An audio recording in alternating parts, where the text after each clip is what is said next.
Como cada martes, inaugurando en este caso el mes de octubre, desde Cuéntame Toledo, Alicia Martínez. Alicia, ¿qué tal? Muy buenas. Hola, buenos días. Encantado de volver a saludarte, porque nos quedamos la semana pasada hablando un poquito en esa semana sefardí, sobre todo lo que tiene que ver con el mundo judío, y se nos quedó alguna cosita pendiente. Bueno, sí, yo creo que me hubiera extendido más con el tema mágico, porque es verdad que pues toda esa leyenda, esa identificación de Toledo como la ciudad mágica, la ciudad legendaria, la ciudad milenaria, pues tiene mucho que ver con el mundo judío, con los grandes sabios judíos, con esa época de la que hablábamos, en la que Toledo era centro de la cultura en Europa y una ciudad a la que se venía a estudiar el arte toledano, las artes mágicas. Entonces, bueno, sí que es cierto que había esa identificación en nuestro imaginario colectivo del mago con el judío, puesto que, entre otras cosas, pues por ejemplo, se les prohibía cortarse la barba y tenían que vestir con largas túnicas, ¿no? Luego, también es cierto que coincidía en la figura del sabio judío ese estudio de la astronomía, de la cábala, de la mística, que hacía que tuvieran siempre un aura como de magos, ¿no? hacia el pueblo. Luego esta cábala, la parte más práctica, se vulgariza y se convierte, como en el caso de todos los pueblos, de todas las religiones, en esas supercherías, en esas supersticiones que perviven todavía hoy en algunos puntos de nuestra geografía y que tienen que ver pues con ese temor al mal de ojo, con ese protegerse ante las maldiciones, ¿no? Había muchísimas costumbres, como por ejemplo, y yo creo que hay una costumbre muy española todavía que viene de ahí, ¿no? Que es esto de dejar la escoba a la puerta de la casa. Ah, sí. Pues era para protegerse precisamente del mal de ojo, también de las bragas, ¿eh? Muy curioso. Eso no lo sabía yo. Colgadas en las ventanas o en las puertas de las casas. ¿Pero qué quería decir eso? Pues era para protegerse, vale. para protegerse de las brujas, de los encantamientos, de las maldiciones. Todavía hoy a los bebés, por ejemplo, los llevamos con los carros con un lazo, ¿verdad? Para que pues no les pueda pasar nada malo. Otra costumbre muy judía, muy toledana en aquella época, era que cuando el marido partía de viaje, pues a comerciar o a visitar pues a algunos familiares, la mujer le echaba por encima un jarro de agua mientras miraba hacia pues la parte del camino hacia la que se iba a ir. Supersticiones, supercherías. Hay que diferenciar siempre a los grandes magos, que eran los grandes sabios, de estas supercherías, de estas supersticiones que, bueno, forman parte de nuestro acervo, de nuestro folclore, pero que no dejan de impedir ver el bosque, ¿no? Al final, de lo que estamos hablando es de un acceso al conocimiento de una forma muy libre pensadora, en el caso además muy claramente de los judíos. Y luego, por otro lado, pues esos grandes libros de filosofía que se escribían en torno a lo que entonces se consideraba la magia, ¿no?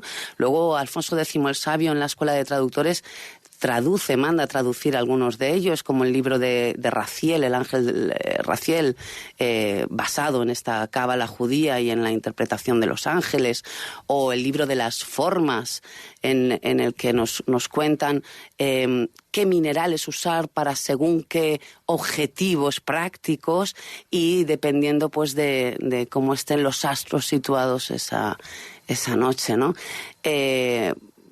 Son muchas las vertientes que se estudiaban desde la magia, y luego tiene muchísimas connotaciones luego en lo que es el folclore, en lo que son las leyendas que han llegado hasta nuestros días. Lo primero que se me ha ocurrido cuando has empezado a hablar es que hubo una época en la que todo lo raro, lo extraño, lo fuera de lo poco conocido era magia. Era magia, ¿no? Y claro, muchas veces eso era negativo. Bueno, ten en cuenta que sobre todo las ciencias eran incipientes. Claro. Cuando hablamos de los inicios de la química, estamos hablando de alquimia.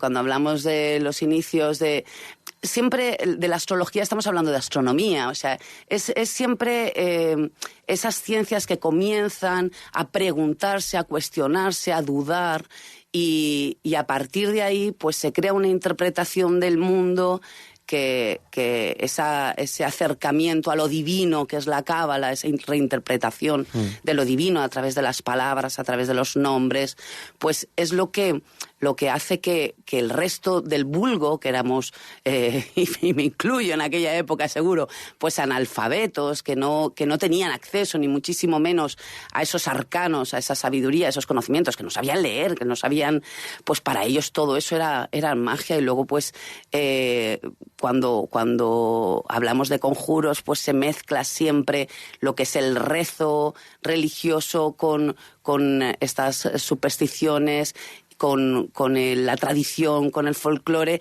y al final se crea un conjuro en el que realmente no sabemos lo que estamos diciendo, pero tiene esas connotaciones mágicas de la palabra, ¿no?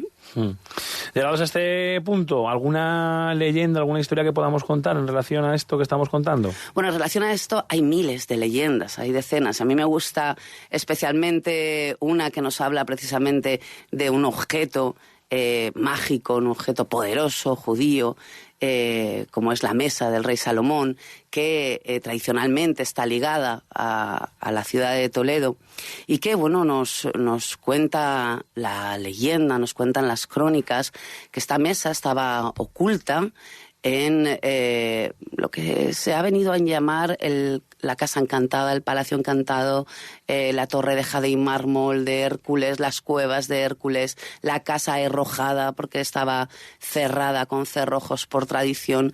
Pues nos cuenta la leyenda que Hércules, cuando muere, oculta en esta torre de jade y mármol que había levantado sobre unas cuevas mágicas en las que él estudiaba los arcanos a las afueras de la ciudad de Toledo, pues oculta un tesoro, un talismán, y lo envuelve pues de esa maldición para protegerlo, que es que quien intente violarlo, quien intente conseguirlo, va a provocar el fin del mundo. Entonces ordena que cada nuevo rey ponga un candado en la puerta de la cueva. Todos los reyes cumplen este mandato de Hércules, pero llega el último rey visigodo, don Rodrigo. Y don Rodrigo era bastante ambicioso, y él pensaba ya con el transcurso del tiempo que lo que realmente había escondido era un tesoro. Y evidentemente el día del ritual en el que el rey, acompañado de toda su corte, van en desfile, en comitiva, hasta las puertas de esta torre encantada a poner su candado, él, ante el asombro de todos los caballeros y las damas de la corte, decide descerrajar todos los candados. El último que cae al suelo roto es el propio candado de Hércules, y entrar en la torre. Y nos cuenta la leyenda que se encuentran en una primera sala, una habitación en la que hay una cama con dosel gigantesca, y sobre ella un caballero armado, muerto, con un pergamino en la mano. Manda a un caballero que lo lea el pergamino, y en él está advirtiendo al rey que no continúe adentrándose en la torre. El rey desoye esta advertencia y decide seguir entrando en el Palacio Encantado. En la segunda de las salas nos encontramos una sala octogonal. Todo es muy simbólico en la leyenda, todos son símbolos mágicos, las formas. Y esta sala está desde el suelo al techo, con advertencias de no seguir adentrándose en la torre, fíjate, escritas en todas las lenguas del mundo. Y en el centro de la sala hay un enorme caballero de bronce con la vara, con la lanza levantada sobre el suelo.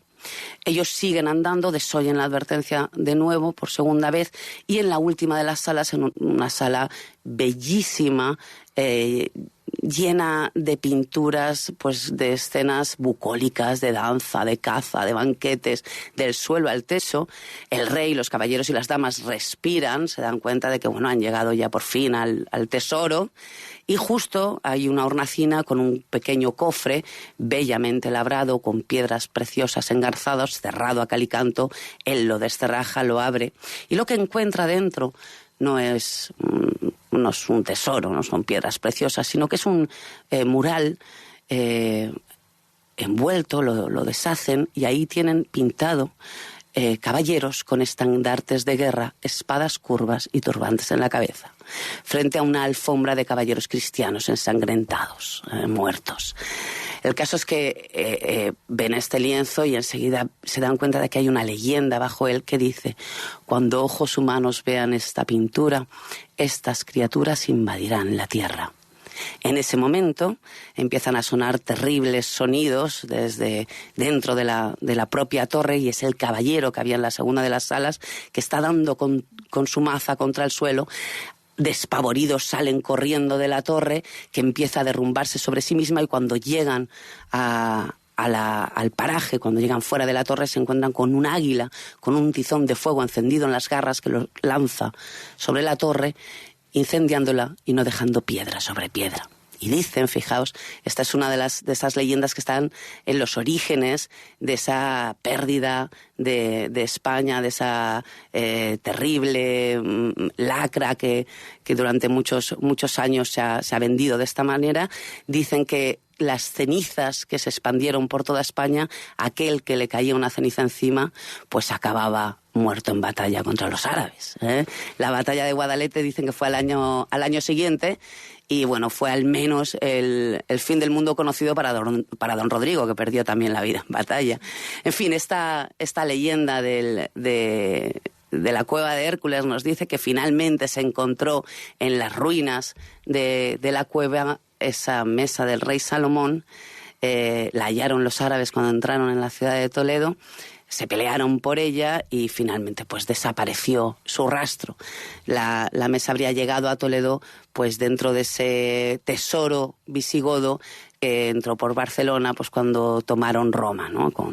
En fin, si te das cuenta, todo tiene muchísimas implicaciones. No en vano se conoce a Toledo como la ciudad legendaria, como la ciudad milenaria, y tanto cristianos como judíos como árabes pues contribuyen con su historia, con su cultura, con su folclore a esta pues idea de Toledo como la ciudad mágica. Y encantado que cada martes nos pueda llegar una a través de Cuéntame Toledo, una de esas historias y leyendas de la ciudad. Alicia, muchísimas gracias por estar con nosotros. Hasta la semana que viene. Hasta la semana que viene.